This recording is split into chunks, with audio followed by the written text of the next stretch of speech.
Hello students, आज हम सीखेंगे एक नया कॉन्सेप्ट, एक नया क्वेश्चन जिस पर कक्षा 10 में हर साल लगभग एक क्वेश्चन ज़रूर आता है और इससे ज़्यादा भी संख्या हो सकती है। तो सवाल आज क्या है?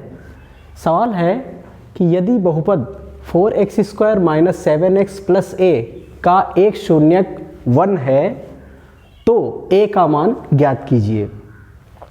यहाँ पर हमें एक बहुपद दिया गया है और ये कहा गया है कि इस बहुपद का शून्यक 1 अगर है तो a का मान क्या होगा। इस सवाल का सॉल्यूशन कैसे करेंगे, आइए समझने की कोशिश करते हैं। सबसे पहले हमको लिखना है चूंकि 1 बहुपद 4x² - 7x + a का एक शून्यक है।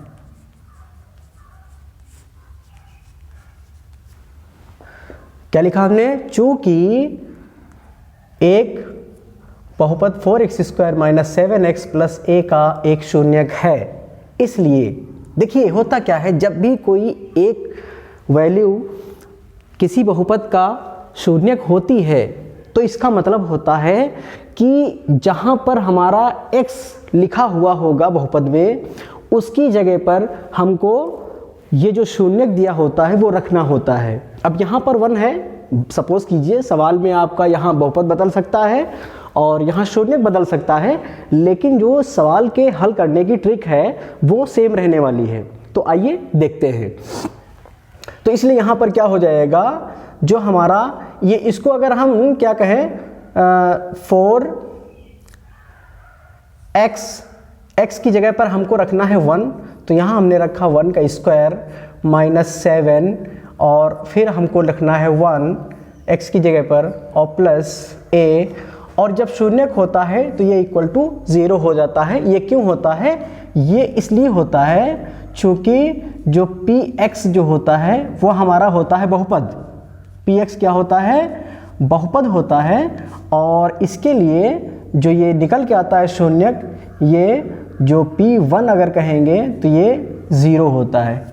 ये इसलिए यहाँ पर 0 के बराबर में हो जाता है। अब इसको हल करना मात्र है, तो यहाँ पर 4 और 1 का स्क्वायर अगर करेंगे तो 1 आएगा, -7 और 1 का मल्टीप्लाई करेंगे तो 7 आएगा, प्लस a = 0। अब 4 का 1 से गुणा करेंगे तो 4 × 1 = 4 हो जाएगा, -7 प्लस a बराबर 0। तो माइनस का 7 है, प्लस का 4 है, तो दोनों में जब भी अल्टरनेट साइन होता है, मतलब एक प्लस का हो और दूसरा माइनस का हो, तो वहाँ पर हमेशा संख्याओं को घटाया जाता है। इसलिए यहाँ पर 7 में से 4 चला जाएगा तो बचेगा 3, और चूँकि ये 7 नंबर बड़ा है 4 से, इसलिए इसका निशान माइनस का है, तो यहाँ पर आ जाएगा माइनस, प्लस a बराबर में 0। अब यहाँ हमको a की वैल्यू निकालना है तो a इधर ही रखेंगे और इक्वल के बाद में ये 3 उधर जाएगा, तो 3 इधर माइनस का है, उधर जब जाएगा तो प्लस का हो जाएगा, और प्लस लिखा नहीं जाता है। इसलिए जो हमारी वैल्यू है वो a बराबर 3 निकल कर आ जाती है, जो कि हमारा आंसर है। आई होप आपको ये सवाल समझ में आया होगा। एक बार आप दोबारा वीडियो देखिएगा, रोक करके वीडियो देखिएगा, समझने की कोशिश करिएगा। अगर कोई दिक्कत हो समझने में आपको, और या इस टाइप का कोई और क्वेश्चन हो आपके दिमाग में, आपके मन में, जो आपको समझ में ना आ रहा हो, तो आप कमेंट करके बताइएगा और हम बताने की ज़रूर कोशिश करेंगे। Thank you.